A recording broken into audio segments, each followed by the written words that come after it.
माननीय महामहिम राज्यपाल जी, जयपुर की महापौर सौम्या जी, माननीय बासवराव पाटिल जी, माननीय रामकिशोर जी, आशुतोष जी, अश्वनी जी, यहाँ पर उपस्थित सभी विद्वज्जन और मेरे प्यारे युवा साथियों,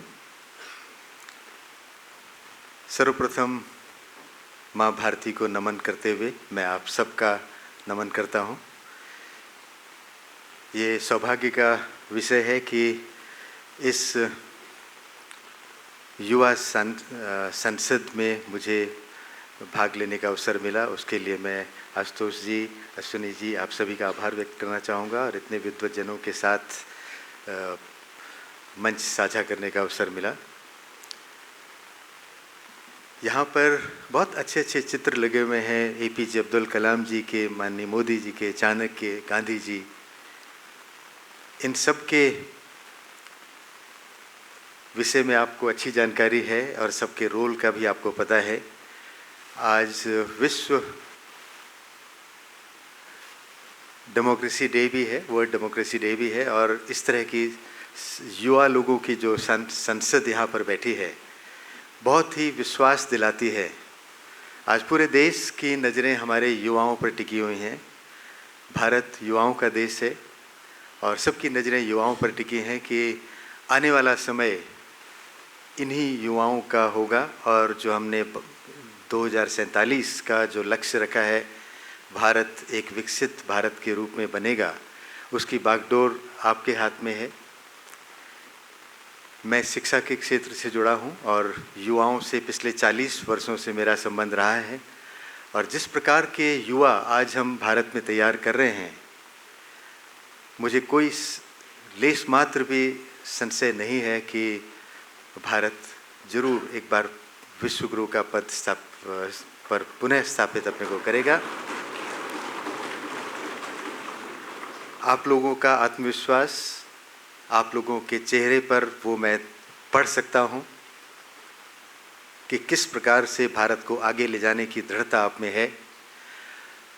और यहाँ पर जो विद्वद्गण हैं, आपको उनका सानिध्य मिला है। ये 3 दिन की संसद है और मुझे लगता है कि ये 3 दिन में आप बहुत कुछ सीखेंगे और उसको आत्मसात करेंगे अपने जीवन में और उसको अपना लक्ष्य, उसी पर आधारित अपने लक्ष्य को आगे बढ़ाएंगे। अभी अभी आशुतोष जी ने कहा कि यहाँ से अपने सारे प्रश्नों का समाधान लेके जाएं और साथ ही साथ कुछ नए प्रश्न भी लेकर जाएं। मैं स्वामी विवेकानंद जी का मुझे वक्तव्य याद आता है। उन्होंने कहा था कि never believe a thing because you have read it somewhere or somebody has told you. Believe a thing only when you find it is really true. Try to find the truth by yourself. किताबों में पढ़ा है या किसी ने कहा कि ये सच है, उस पर भरोसा मत करो। जब तक आप सत्य की परीक्षा नहीं कर पाते स्वयं, तब तक आप सत्य की तलाश में लगे रहें। और सत्य की तलाश तभी होती है जबकि हम क्वेश्चनिंग अप्रोच रखते हैं। स्वामी विवेकानंद जी बहुत सारे प्रश्न पूछते थे, बल्कि उनके गुरु रामकृष्ण परमहंस जी भी कभी कभी परेशान हो जाते थे कि इतने सारे प्रश्नों का उत्तर कैसे दूं। पर चूंकि जब हम प्रश्न पूछते हैं, नए नए विचार हमारे दिमाग में आते हैं, प्रश्न पूछते हैं और तभी हम उनका समाधान भी ढूंढ सकते हैं। ये 3 दिन की जो पार्लियामेंट है, ये बहुत आपको नए जीवन में नए प्रश्न देंगे, नए ऊंचाइयों की तरफ आपको ले जाएंगे। इसी विश्वास के साथ मैं आप सब लोगों का यहाँ पर नमन करता हूँ, आप सब लोगों का स्वागत करता हूँ और मैं पुनः आपसे मुझे लगता है कि कुछ समय बाद आप लोगों से फिर जुड़ूंगा, उस समय विस्तार में बातें होंगी। अभी एक बार पुनः आप सब लोगों का आभार कि आप दूर दूर से यहाँ पर आए। इस पार्लियामेंट, इस युवा संसद की सफलता की मैं कामना करता हूँ। नमस्कार। जय भारत, जय हिंद।